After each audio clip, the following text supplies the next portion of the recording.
tous. Là, vous venez de voir un petit extrait du film Spartacus, hein. J'ai mis cet extrait pour illustrer le contenu du moins la thématique de ma vidéo. Je vais parler de Gog et Magog. Dans la Bible, on attribue au peuple juif la mention de peuple élu choisi par Dieu.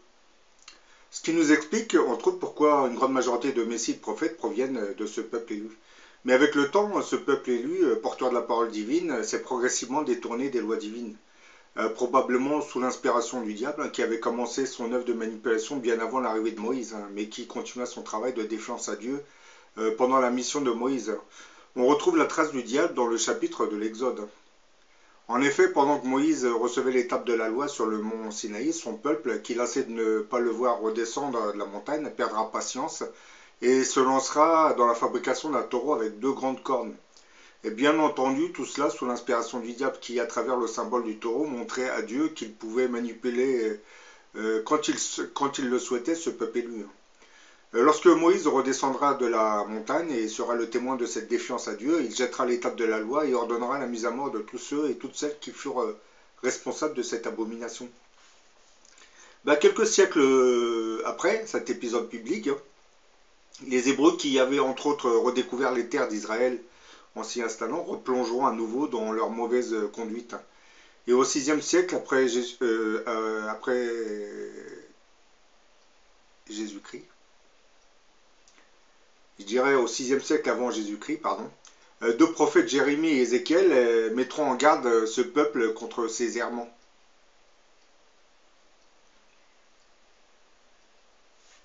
Mais les Hébreux n'en tiendront pas compte, alors la colère divine se manifestera à nouveau par l'invasion d'Israël et la déportation d'une partie de sa population.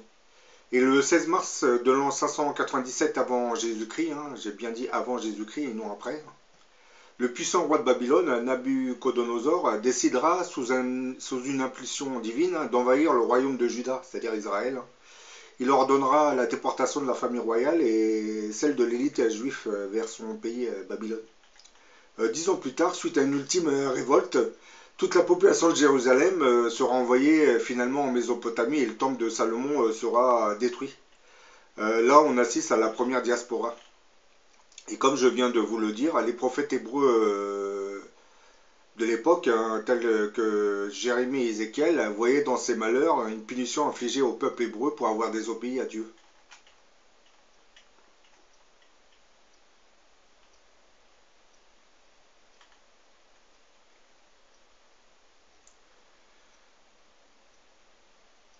Donc ces 2 prophètes, Jérémie et Ézéchiel, voyaient dans ces malheurs et l'invasion du royaume de Juda une punition infligée au peuple hébreu pour avoir désobéi à Dieu. Et cette rébellion du peuple élu contre Dieu ne s'arrêtera pas à Babylone, elle continuera bien après, ce qui vous explique pourquoi, sous une impulsion divine, les Hébreux se révolteront bien des siècles plus tard contre l'occupant romain en l'an 70 après Jésus-Christ. J'ai bien précisé, nous sommes bien en l'an 70 après Jésus-Christ. Parce que la précédente invasion remontait au 6e siècle, 5e siècle avant Jésus-Christ, avec Nabuchodonosor. L'Empire romain ripostera en saccageant Jérusalem et en détruisant le temple de Jérusalem. À partir de cet instant, on va assister à la 2e diaspora, c'est celle qui va se répandre sur toute la planète.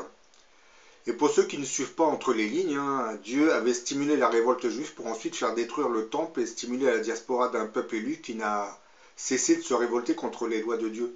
De nos jours, on peut dire que l'apparition des armées de Gog et Magog sera une autre manifestation de la colère divine. Une prophétie biblique annonce en effet l'invasion d'Israël par une coalition militaire planétaire composant les armées de Gog et Magog. Cet événement biblique qui annonce la guerre de Gog et Magog contre Israël est cité dans le livre d'Ézéchiel au chapitre 38. Mais avant de vous lire ces quelques versets du chapitre 38 d'Ézéchiel, je vais vous donner ma petite interprétation de la lecture. Précisons que c'est bien la colère de Dieu qui orientera les armées des Gog et Magog contre l'État d'Israël. Gog sera en fait l'antéchrist, chef suprême des armées, et Magog pourrait signifier le pays de l'antéchrist, qui, je pense, doit être la France. Bon, Ézéchiel, chapitre 38, versets 1 à 6. Le Seigneur fera sortir plusieurs peuples coalisés de l'extrême nord et des 4 coins de la terre pour attaquer Israël. Donc dans ce verset, c'est annoncé clairement, Gog et Magog symboliseraient une coalition militaire regroupant plusieurs armées de nationalités différentes qui attaqueront Israël. Ézéchiel chapitre 38 verset 2. Le Seigneur m'adressa la parole. Toi l'homme, dit-il, dirige ton regard vers Gog, chef suprême des peuples de Toubal et de Méchec, au pays de Magog. Dans ce verset 2, on nous dit que Gog est le chef suprême des peuples de Méchec et de Toubal, au pays de Magog. Ce qui en traduction pourrait signifier que Gog représenterait un chef suprême, donc fort probablement l'antéchrist.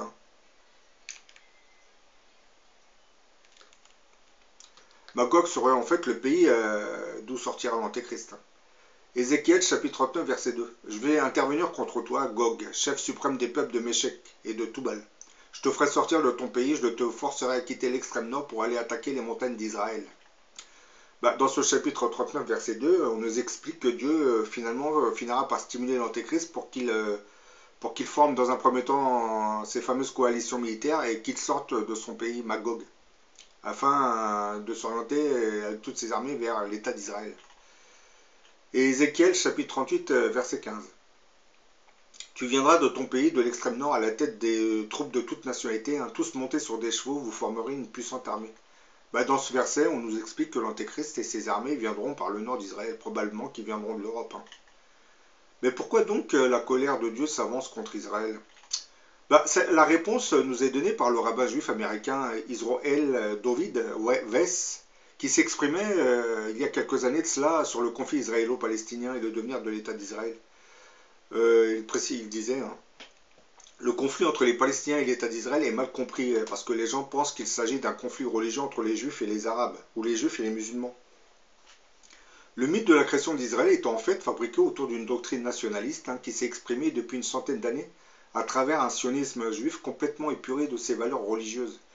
Au fil des années, le sionisme juif avait fini par stimuler le développement d'une politique nationaliste qui, occultant de son raisonnement le facteur religieux, nous a progressivement conduit vers une conception matérialiste de l'existence de l'État d'Israël. Et pire encore, le sionisme athée a fini par réduire la religion juive à une simple représentation nationaliste gravitant autour d'une conception matérialiste de l'existence humaine.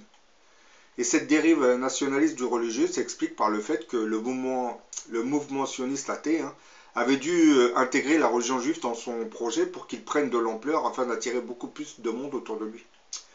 Une manière déguisée pour le sionisme matérialiste de créer un État juif sous une fausse bannière religieuse.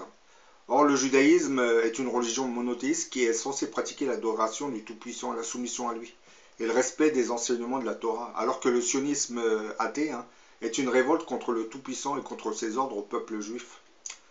Depuis la destruction du temple de Salomon il y a de cela plusieurs milliers d'années, le peuple juif avait été averti de ne pas essayer de retourner sur la terre sainte, de rester des citoyens loyaux dans tous les pays où ils résideraient, comme c'est le cas des juifs aux États-Unis, des juifs au Liban, des juifs dans la République islamique d'Iran, etc., etc. Parce que, comme je l'ai dit, avec la diaspora, les juifs se sont exportés surtout sur les 3/4 des pays de la planète. Et dans beaucoup de ces pays, vous trouverez des communautés juives. Même en Arabie, avant l'avènement de l'islam, beaucoup de tribus juives étaient présentes en Arabie et certaines d'entre elles se sont converties à l'islam. Pour ça, beaucoup de ses descendants arabes ont des origines juives indirectement. Mais depuis une centaine d'années, le sionisme juif est venu greffer son nationalisme matérialiste sur l'identité israélienne. Et en agissant de la sorte, il s'est révolté contre tout ce qui avait été dit dans la Torah. La création d'un État dans un pays contrairement à la volonté de son peuple est un crime parce que dans la Torah, nous ne sommes pas autorisés à tuer, ni voler, ni opprimer. Pourquoi donc le rabbinat juif aurait-il accepté la création d'un État qui va à l'encontre de l'avertissement de Dieu? Pour une raison fort simple, le mouvement sioniste qui avait lancé l'idée de la création d'un État israélien avait été créé par les intellectuels laïcs de la diaspora juive. Précisons tout de même que c'était bien par la ruse et les manigances politiciennes que le sionisme nationaliste juif avait pu acquérir une certaine légitimité à la fois à l'échelle internationale et parmi les juifs eux-mêmes de la diaspora afin d'être en mesure d'établir leur État. Mais il existait parmi les religieux plusieurs rabbins qui voyaient dans cette création de l'État d'Israël une provocation envoyée à Dieu. À cause de cela, tous ces rabbins essaieront tant bien que mal de s'opposer à cette création de l'État d'Israël. Par exemple, le 16 juillet 1947, le grand rabbin de l'époque, Yosef Tzvi Duchinski, avait déjà présenté un document aux Nations Unies dans lequel il disait « En outre, nous tenons à exprimer notre opposition déterminée à un État juif dans n'importe quelle partie de la Palestine. Nous, en tant qu'hommes de religion, nous sentons les souffrances du peuple palestinien. Nous avons manifesté quotidiennement dans les rues de Jérusalem, Al-Quds et à travers le monde contre l'existence de cet État d'Israël et contre tous ces crimes. Nous avons été arrêtés, jetés dans les prisons, parfois tués à cause de cela. En fait, le premier martyr avait été un boursier juif qui s'appelait Yaakov Israël Dehan. Celui-ci avait été assassiné lorsqu'il était diplomate et qu'il allait présenter au gouvernement anglais la vision des rabbins lors de l'avènement du sionisme juif au début du XXe siècle. En 1924, il avait effectué une visite en Palestine où il aurait dit Je vais revenir en Europe pour révéler au monde la fausse représentation des Juifs. Et c'est ainsi que le sionisme, les leaders de ce mouvement sioniste ont décidé de l'assassiner. Depuis lors, de nombreux dirigeants du peuple juif qui se sont exprimés sur cette question ont été écartés, voire exécutés ou assassinés. Et cette situation reste toujours la même, puisque personne n'ose critiquer l'État d'Israël aujourd'hui, de peur de se faire assassiner. Nous avions un grand leader, le rabbin Moshe Hirsch, qui lui est décédé il y a cela un an parce qu'on lui avait jeté de l'acide sur son visage. C'est pour vous dire. À cette question, comment trouvez-vous la situation israélienne aujourd'hui? Le rabbin juif américain Israël David Wess répondra nous croyons en Dieu et nous suivons la Torah et nous sommes certains que le Tout-Puissant dirige le monde et rien ne peut être fait sans sa volonté. Dans la Torah, Dieu dit aux gens pourquoi avez-vous défié les paroles de Dieu? Vous n'allez pas réussir. Par conséquent, comme l'État d'Israël est clairement une révolte contre Dieu, nous savons que sa fin est inéluctable et très très proche. Nous prions Dieu pour que cela arrive facilement parce que nous ne savons pas l'ampleur des souffrances que cette entité israélienne a apportées à tous ces êtres humains. Le sionisme juif est en fait un mouvement nationaliste qui avait fini par donner naissance au développement d'une politique de type colonial. Et certaines puissances européennes qui ne supportaient plus la présence juive sur leur terre applaudissaient le développement de ce mouvement sioniste parce qu'ils pensaient que ce mouvement finirait par créer un État juif qui permettrait aux États européens de se débarrasser définitivement de la présence juive sur leur terre. C'est pour cette raison que le sionisme a pu se développer assez facilement, même pendant la Deuxième Guerre mondiale. Le sionisme était déjà bien implanté dans beaucoup de pays. Et il va se servir du nazisme pour accélérer la fondation de l'État d'Israël et stimuler l'exode des Juifs vers Israël. Par exemple, le fondateur de ce mouvement sioniste était un certain Theodor Herzl. Et lorsque vous l'entendez, il tenait des propos vraiment antisémites. Il voulait que les Juifs s'assimilent dans les différentes nations où ils vivaient. Ce qui n'arrangeait pas les religieux qui le détestaient à cause de cela.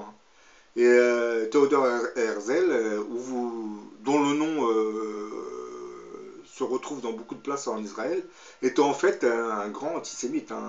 C'est pour ça, dans un reportage israélien, lorsque l'animateur a commencé à divulguer certaines phrases de Theodor Herzl, beaucoup d'Israéliens ont commencé à dire ah ça c'est des phrases de Hitler. Et il leur a dit non, c'est Theodor Herzl. Donc tout le monde est surpris. Et oui, Theodor Herzl, le fondateur du mouvement sioniste, était un grand antisémite. Il voulait que les Juifs s'assimilent dans les nations ou alors qu'ils retournent en Israël. Et oui.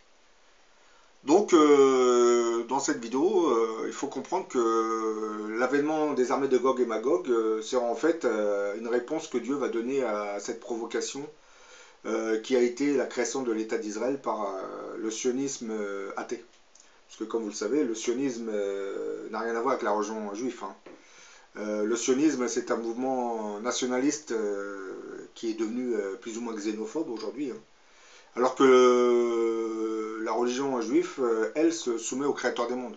Ce sont deux identités distinctes et différentes. Parce que, par exemple, lorsque en Israël on permet le défilé de la Gay Pride, ce ne sont pas les religieux qui l'autorisent, mais le gouvernement laïque israélien qui compose le mouvement sioniste qui a créé l'État d'Israël.